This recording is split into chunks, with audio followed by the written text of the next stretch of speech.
నమస్తే, welcome to prime health. ఈరోజు మనం బ్రెస్ట్ క్యాన్సర్ గురించి మాట్లాడుకోబోతున్నాం. బ్రెస్ట్ క్యాన్సర్ గురించి, వాటి లక్షణాల గురించి, తీసుకోవాల్సిన జాగ్రత్తల గురించి ఇప్పుడు తెలుసుకుందాం.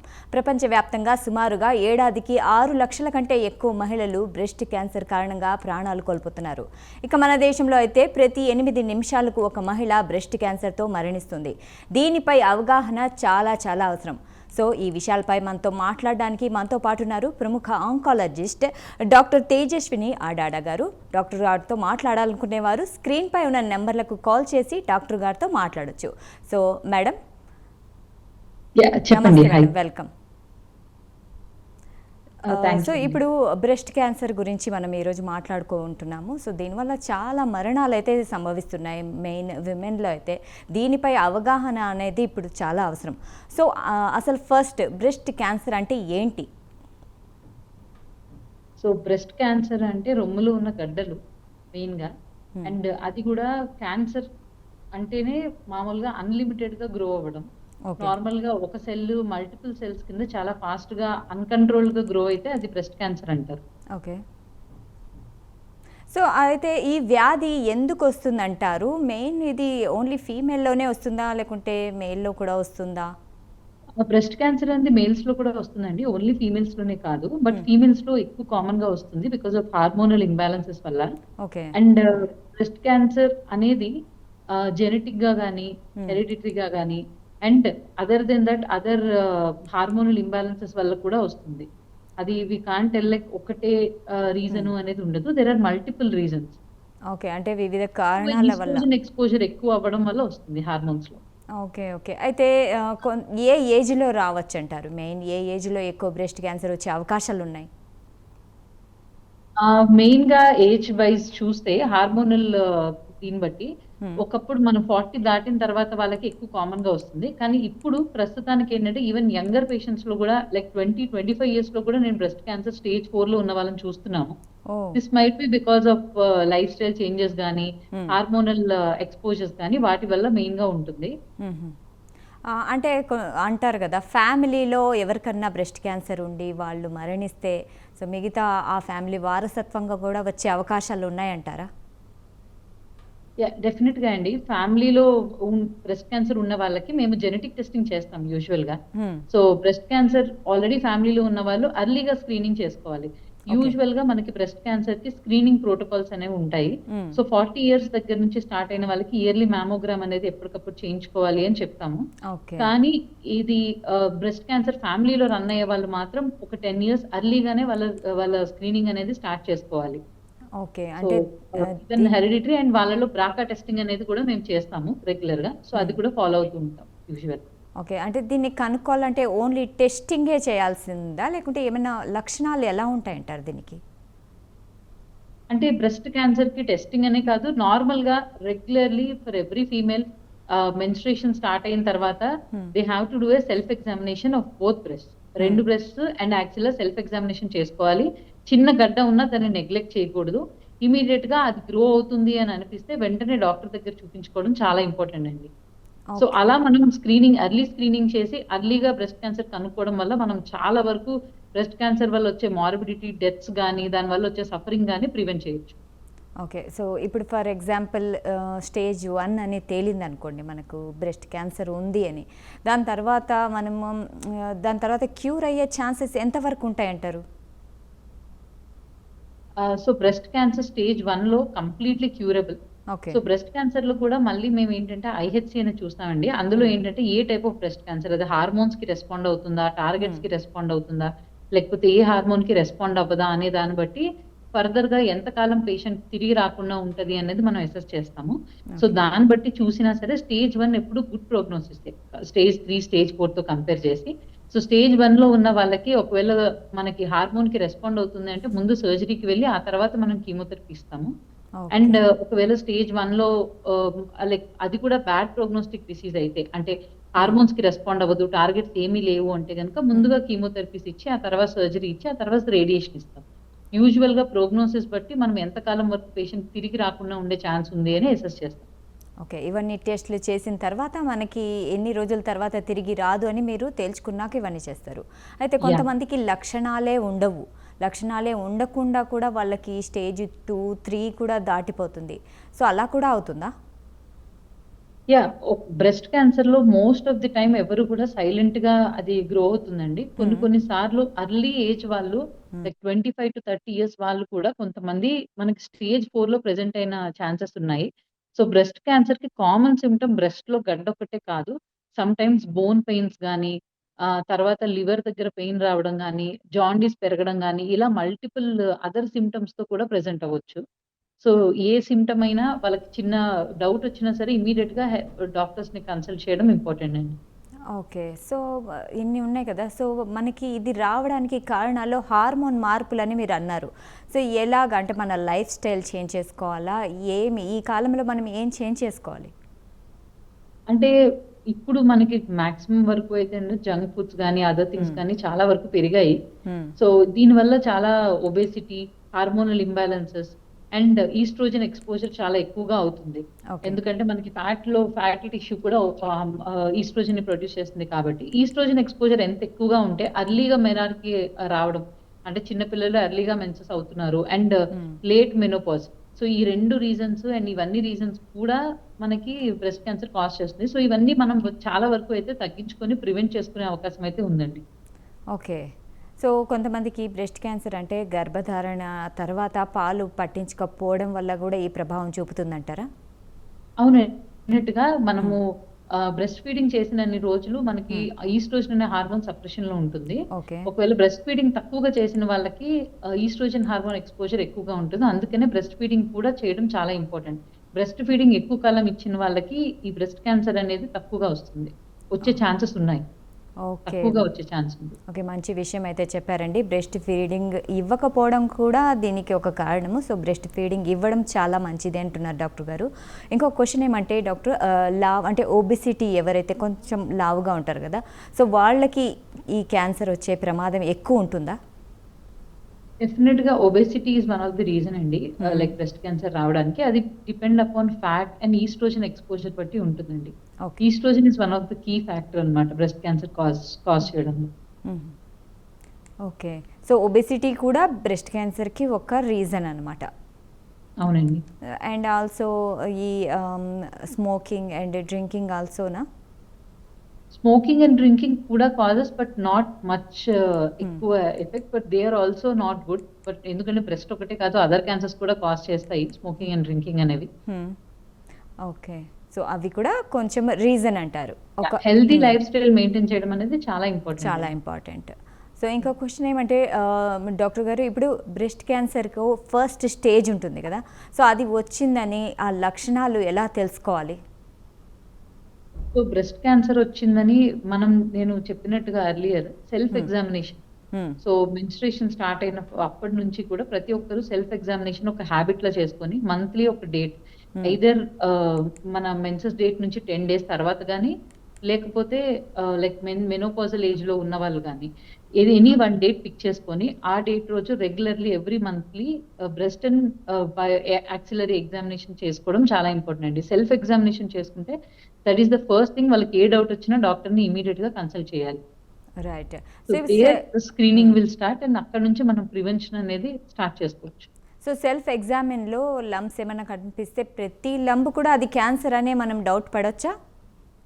అంటే క్యాన్సర్ అని మనం డౌట్ పడక్కర్లేదు. అలా అని హ్మ్. క్యాన్సరా? కాదా? అని చెప్పే హ్మ్. ఎక్స్‌పర్టైజ్ నార్మల్ మనుషుల దగ్గర అందరి దగ్గర ఉండదు కాబట్టి, మనం ఏంటంటే ఫస్ట్ ఒక హెల్త్ కేర్ ప్రొఫెషనల్ ఎవరైనా డాక్టర్‌ని కన్సల్ట్ చేసి ఓకే. ఫర్దర్‌గా దానికేమైనా ఎగ్జామినేషన్ చేయించాలా? అనేది హ్మ్. డౌట్ పెట్టుకుంటే బెటర్ అండి. ఎందుకంటే బినైన్ లంప్ ఉంటే మనకు టెన్షన్ లేదు. ఓకే. బట్ అది ఎలా ఉంటే పెరిగే ఛాన్స్ ఉందా? లేకపోతే ఫాస్ట్‌గా పెరుగుతుంది, లేకపోతే సైజ్ గ్రో అవుతుంది, హ్మ్. లేకపోతే చిన్న లంప్ ఉంది అన్నప్పటి నుంచి హ్మ్. డాక్టర్ పర్యవేక్షణలో ఉంటే మంచిది. ఓకే. ఏదైనా లంప్ ఉందంటే ఇమ్మీడియేట్‌లీ డాక్టర్‌ని సంప్రదించాలి అంటున్నారు. యాహ్! సో బ్రెస్ట్ క్యాన్సర్‌లో ఇప్పుడు మనము ఎగ్జామిన్ చేసుకునేటప్పుడు బ్రెస్ట్‌లో నొప్పి ఉంటే, పెయిన్ ఉంటే ఇది కూడా దానికి సంకేతం అంటారా? పెయిన్ అనేది దీనికి యూజువల్‌గా బ్రెస్ట్ క్యాన్సర్‌లో మనకి పెయిన్‌లెస్ లంప్స్ ఉంటాయండి. అంటిల్ ఒక స్టేజ్ దాటి మనకి మజిల్ అండ్ స్కిన్ ఇన్వాల్వ్‌మెంట్ వచ్చే వరకు హ్మ్. మనకి యూజువల్‌గా నర్వ్స్ ఇన్వాల్వ్ అవ్వవు కాబట్టి పెయిన్‌లెస్ లంప్ లానే పెరుగుతుంది బ్రెస్ట్ క్యాన్సర్ అనేది. హ్మ్. బట్ కొన్ని సార్లు పెయిన్ ఉన్నప్పుడు కూడా నెగ్లెక్ట్ చేయొద్దు. అట్‌లీస్ట్ గైనకాలజిస్ట్‌ని మనం మీట్ అవ్వడం. ఎందుకంటే మెన్సెస్‌తో అసోసియేట్ అయ్యి ఉంటుంది పెయిన్ అనేది యూజువల్‌గా. ఓకే. బ్రెస్ట్‌లో. సో, అలాంటప్పుడు గైనకాలజిస్ట్‌ని అట్‌లీస్ట్ ఫాలో అప్‌లో ఉండడం మంచిదండి ఇప్పుడు. ష్యూర్. సో, మన బ్రెస్ట్ క్యాన్సర్‌ని ఎగ్జామిన్ చేయాలంటే ఓన్లీ మ్యామోగ్రామ్ ఒక్కటే కదా మనకి. అసలు ఈ మ్యామోగ్రామ్ అంటే ఏంటి? మామోగ్రామ్ ఒక్కటనే కాదండి. హ్మ్. మామోగ్రామ్ అనేది యూజువల్‌గా మనం 40 ఇయర్స్ తర్వాత చేస్తాం. హ్మ్. సో, బ్రెస్ట్ డెన్సిటీ బట్టి మామోగ్రామ్ చెయ్యాలా? వద్దా? అని డిసైడ్ చేసుకుంటాము. హ్మ్. మామోగ్రామ్ ఒకవేళ హ్మ్. లెస్ థాన్ 40 ఇయర్స్ వాళ్ళకి మనం ఫాలో అప్ స్క్రీనింగ్ గాని, ఎవరికైనా ఆల్రెడీ లైక్ ఫ్యామిలీ హిస్టరీ ఉంటే గనక అల్ట్రాసౌండ్ చేస్తాం. Sono mammogram or ultrasound mammogram చేస్తాం. సో, అల్ట్రాసౌండ్ ద్వారా బోత్ బ్రెస్ట్ స్క్రీనింగ్ అనేది చేస్తాం. ఓకే. సో, మామోగ్రామ్ అనేది it's a type of X-ray to the breast. Okay. So, ఈ మ్యామోగ్రామ్ అనేది పెయిన్‌ఫుల్లా? అంటే ఇది చేయించుకుంటే నొప్పి ఉంటుందని చాలామంది భయపడి చేయించుకోరు. సో, ఇది కాదండి. ఎలా అసలు ఉంటుంది? పెయిన్‌ఫుల్ కాదు. హ్మ్. ఎవ్రీవన్ లైక్ 40 ఇయర్స్ దాటిన తర్వాత ఇయర్లీ వన్స్ మామోగ్రామ్ చేయించుకోవడం అనేది చాలా చాలా important. Okay. Every okay. 40 years తర్వాత మ్యామోగ్రామ్ చేయించుకోవడం యాహ్! చాలా ఇంపార్టెంట్ అంటున్నారు. ఓకే. యాహ్! సో, ఎలా అంటే ఈ పరీక్ష చేయించుకున్నాక బయాప్సీ అవన్నీ టెస్ట్‌లు చేస్తారు కదా! సో, అవునండి. దానికేమంటారు? హ్మ్. యూజువల్‌గా ఏంటంటే హ్మ్. మనము ఫస్ట్ 40 ఇయర్స్ దాటిన తర్వాత ఇయర్లీ వన్స్ స్క్రీనింగ్ మామోగ్రామ్ అంటారు. హ్మ్. సో, మామోగ్రామ్ చేయించుకున్న వాళ్ళకి ఒకవేళ ఏదైనా అబ్నార్మల్‌గా కాల్సిఫికేషన్ అంటే యూజువల్‌గా లంప్స్‌లో కాల్సిఫికేషన్ అనేది మనం చూస్తాము. సో, అది కాల్సిఫికేషన్ డౌట్‌ఫుల్‌గా ఉన్నప్పుడు దాన్ని బట్టి ఒక స్కోర్ వస్తుంది రేడియాలజీ వైస్. ఆ స్కోర్‌లో మనకి సస్పెక్టింగ్‌గా ఉంది క్యాన్సర్ అనిపిస్తే అప్పుడు దానిలో మనం ఒక చిన్న బయాప్సీ తీస్తాం. బయాప్సీ తీసి దానిలో క్యాన్సర్ ఉందా? అది బినైనా అని చెక్ చేసుకుంటాం. సో, అక్కడ మనకి నెక్స్ట్ స్క్రీనింగ్ అనేది జరుగుతుంది. యూజువల్‌గా మనం అలాంటప్పుడు ట్రిపుల్ అసెస్‌మెంట్ అనేది చేస్తాం. ట్రిపుల్ అసెస్‌మెంట్ అంటే 3 రకాల అసెస్‌మెంట్. ఒకటేమో మన క్లినికల్‌గా రెగ్యులర్‌గా చేసుకునే ఎగ్జామినేషన్. హ్మ్. ఇంకొకటేమో మన మామోగ్రఫీ అంటే రేడియాలజీ ఎగ్జామినేషన్. ఓకే. మూడోదేంటంటే హిస్టోపాథాలజికల్ అంటే మనం చిన్న ముక్క పరీక్ష చేయడం గాని, సూది పరీక్ష చేయడం గాని చేసేది. ఓకే. So, yeah! దీని అంతటికి ఎంత టైం పడుతుందంటారు? ఈ టెస్టింగ్ అంతా? సో, ఈ టెస్టింగ్ అంతా అంటే ఫస్ట్ మనం స్టెప్ బై స్టెప్ వెళ్తామండి. Self hmm. ఎగ్జామినేషన్ అనేది రెగ్యులర్‌గా అందరూ చేసుకోవాల్సింది. ఓకే. మామోగ్రామ్ అనేది ఓన్లీ డౌట్‌ఫుల్ వచ్చినప్పుడో, లేకపోతే ఏజ్ మోర్ థాన్ 40 ఇయర్స్ వచ్చినప్పుడో చేస్తాము. And okay. అందులో గూడా మనకి డౌట్‌ఫుల్‌గా ఉన్నప్పుడు we go for the histopathological examination. Okay. అంటే మన బయాప్సీ. హ్మ్. అయితే స్క్రీనింగ్ ఏ ఏజ్‌లో మొదలుపెట్టాలి? స్క్రీనింగ్ అనేది మెన్స్ట్రుయేషన్ స్టార్ట్ అయిన దగ్గర నుంచి స్టార్ట్ హ్మ్. చేసుకొని అదొక హాబిట్ చేసుకోవడం చాలా ఇంపార్టెంట్ అండి. ఎందుకంటే హ్మ్. అర్లియర్‌గా మేము స్క్రీనింగ్ ఎర్లీ ఏజ్‌లో ఇంతకుముందు చెప్పేవాళ్ళం కాదు. బట్ హ్మ్. ఇప్పుడు బ్రెస్ట్ క్యాన్సర్ అవేర్‌నెస్ పెరుగుతున్న కొద్దీ, యెస్. నంబర్ ఆఫ్ కేసెస్ మనం చూస్తున్న కొద్దీ చాలా వరకు మేము యంగ్ పేషెంట్స్‌లో క్యాన్సర్ చూస్తున్నామండి ఈ మధ్యన. Like hmm. అరౌండ్ 25-40 ఇయర్స్ మధ్యలో I hmm. Have seen till now almost at least 10-15% of breast cancers during that period. Like 25-40 years వాళ్ళలో. So, correct. వీళ్ళలో ఆ బ్రెస్ట్ క్యాన్సర్ అనేది రాకుండా ఉండాలి అంటే డెఫినైట్‌లీ ఎర్లియర్ ఏజ్ నుంచి screening or self examination of breast చేయడం అనేది చాలా ఇంపార్టెంట్ అండి. యెస్. తప్పకుండా డాక్టర్. ఎందుకంటే ఇలాంటి అవగాహన లేకనే చాలామంది మహిళలు మరణిస్తున్నారు. అసలు వాళ్ళకి ఏమైందో కూడా వాళ్ళకి తెలియట్లేదు. సో, ఈ అవగాహన అనేది చాలా చాలా ముఖ్యం. సో, ఇప్పుడు ఈ బ్రెస్ట్ క్యాన్సర్ ఫస్ట్ స్టేజ్‌లో గుర్తిస్తే అది నయం అవుతుందంటారా? ఆహ్,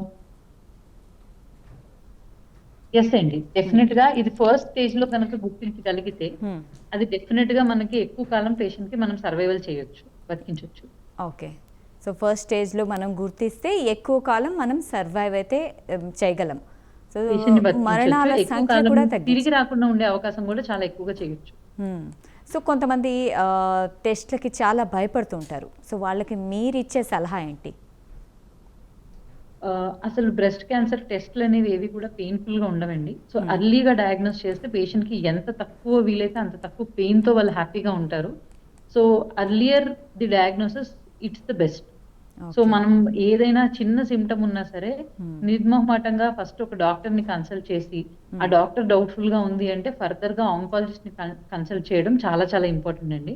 యెస్. ఒకవేళ స్టార్టింగ్‌లో చాలా మందిని నేను చూసాను ఇంతకుముందు షై ఫీల్ అయ్యి చెప్పడానికి మొహమాట పడి హ్మ్. లాస్ట్ స్టేజ్‌లో స్టేజ్ 3కి, స్టేజ్ 4కొచ్చాక హాస్పిటల్‌కొచ్చేవాళ్ళున్నారు. అవును. సో, అలా కాకుండా ఎర్లీగా డయాగ్నోస్ చేసుకుంటే మనం కంప్లీట్ లైఫ్ స్పాన్ పేషెంట్‌కి ఇవ్వచ్చు. ఇది జలుబు, దగ్గులానే ఎర్లీ స్టేజ్‌లో ఈ బ్రెస్ట్ క్యాన్సర్‌ని ట్రీట్ చేస్తే it will be like some cold or cough. Yes true అండి. ఎందుకంటే చాలామంది షై ఫీల్ అయ్యి అసలు ఇప్పుడు వెళ్ళాలా డాక్టర్ దగ్గరికి వెళ్ళకపోవడమే బెటర్ అనేసి వాళ్ళు ఆ స్టేజ్ని దాటి ఇంకా దాన్ని కాంప్లికేటెడ్ చేసుకుంటున్నారు. దాని తర్వాత ఇంకా అంటే మనము ట్రీట్మెంట్ ఇచ్చినా కొంచెం అంత అర్లీగా వాళ్ళు రెస్పాండ్ అవ్వరు. సో ముందుగానే డాక్టర్ దగ్గరికి వెళ్ళాలి తప్పకుండా. సో ఈ ఎవరైతే ఇప్పుడు స్టేజ్ 3 తర్వాత ఆపరేషన్ చేస్తారా అంటే ఎలాగ శస్త్రచికిత్స అంటారు కదా, ఆ ఆపరేషన్ ఏ స్టేజ్లో చేస్తారు? అంటే ఆపరేషన్ అనేది ఫస్ట్ స్టేజ్ నుంచి చేస్తారండి.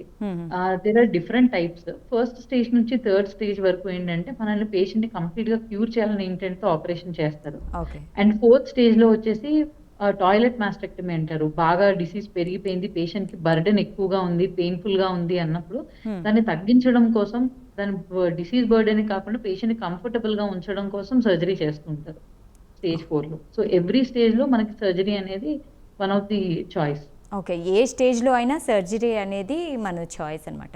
సో ఇందులో కీమోథెరపీ అని కూడా మనం విన్నాం కదా. సో కీమోథెరపీ చేయించుకున్నాక దాని తర్వాత దానికి ఏంటి సైడ్ ఎఫెక్ట్స్ ఎలా ఉంటాయి?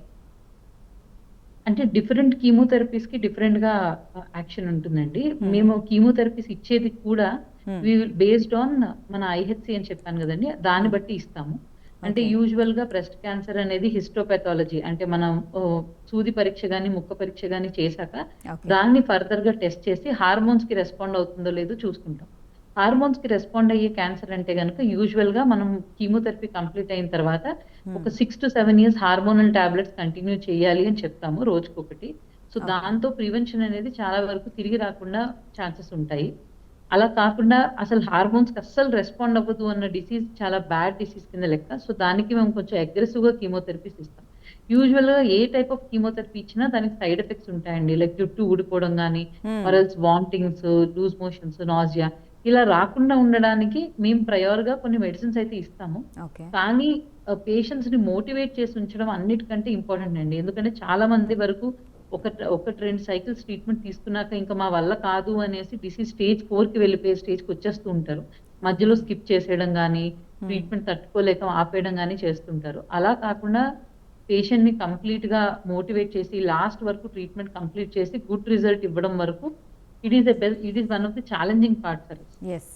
అవునండి. ఎందుకంటే చాలామంది మనం చూసాము మన ఇప్పుడు పొలిటీషియన్స్ కానీ, మూవీ ఆర్టిస్టులు కానీ వాళ్ళకి కూడా చాలామందికి బ్రెస్ట్ క్యాన్సర్ వచ్చింది. కానీ వాళ్ళు పోరాడారనమాట. పోరాడి 4th స్టేజ్ వచ్చినా కూడా వాళ్ళు ట్రీట్మెంట్ తీసుకున్నారు. గివ్ అప్ ఇవ్వలేదు. సరే. యాహ్! సో ఇప్పుడు జనరేషన్‌లో యాక్చువల్‌గా even fourth stage of breast క్యాన్సర్‌ని కూడా మనం లైఫ్ స్పాన్ ఒక 10 ఇయర్స్ ఆల్‌మోస్ట్ వరకు 7-10 ఇయర్స్ వరకు కూడా డేటా ఉందండి. మనం బతికించగలము అని. ఎస్. సో డెఫినిట్‌గా ఏ పేషెంట్ అన్నా ఏ స్టేజ్‌లో డయాగ్నోస్ అయినా హోప్ వదులుకోకుండా కంపల్సరీ ట్రీట్మెంట్ తీసుకోవడం అనేది చాలా చాలా ఇంపార్టెంట్ అండి. ట్రూ. ఆ ట్రీట్మెంట్ అనేది పూర్తిగా కంప్లీట్‌గా తీసుకుంటేనే మనకి దీని నుంచి మనం విజయం సాధిస్తాం. సో ఇందులో రకరకాల టెస్టులు అయితే ఉంటాయి. దీంట్లో రేడియోథెరపీ అని కూడా ఉంటుంది. ఇది ఎన్ని రోజులు చేస్తారు డాక్టర్? రేడియోథెరపీ అనేది డిఫరెంట్ అది కూడా ఇలానే డిఫరెంట్ సెక్టార్స్ ఉంటుందండి. ఎలాగైతే సర్జరీ డిఫరెంట్ చాయిసెస్‌లో ఉంటుందో, మెడికల్ ఆంకాలజీలో మేము కీమోథెరపీ అనేది different type of breast cancers బట్టి ఎట్లాగైతే ఇస్తామో, అలానే ఈవెన్ రేడియోథెరపీ కూడా ఉంటుంది. ఒకవేళ మనము బ్రెస్ట్‌లో ఆ ఒక్క చోట మాత్రమే లంప్ తీసాము అంటే, లోకల్‌గా తిరిగి రాకుండా మనం రేడియేషన్ ఇస్తాం. అలానే మనకి ఒకవేళ లైక్ మనకు కంప్లీట్ అయిపోయిన తర్వాత ఒకవేళ నోడ్స్ చంకలో కూడా గడ్డలు ఉన్నాయి అంటే మనము ఇంకొక టైప్ ఆఫ్ రేడియేషన్ ఇస్తాం. అంటే number of fractions and time of duration of giving radiation మారుతుందండి వాటిలో. అండ్ ఇవి కాకుండా అట్‌లీస్ట్ మనం ఇప్పుడు లాస్ట్ స్టేజెస్‌లో ఉన్నారు, వాళ్ళకి పెయిన్ లేకుండా ఉండడానికి కూడా రేడియేషన్ థెరపీ అనేది చాలా యూజ్ అవుతుందండి. So it depends on patient symptoms గాని, పేషెంట్ యొక్క ఇండికేషన్ గాని, లోకల్‌గా తిరిగి రాకుండా ఉండడానికి మనము రేడియేషన్ అనేది యూజ్ చేస్తాం. ఓకే. ఓకే. చాలా చాలా థ్యాంక్ యూ సో మచ్ అండి. మంచి విషయాలైతే చెప్పారు. ఎందుకంటే అవగాహన అనేది చాలా ముఖ్యం. సో ప్రేక్షకులకి మంచి అవగాహన అయితే కల్పించారు. చాలా చాలా థ్యాంక్ యూ డాక్టర్ గారు. సో ఇది ఇవాల్టి కార్యక్రమం. ఇంకో కార్యక్రమంలో మళ్ళీ కలుద్దాం. Until then keep watching Prime health.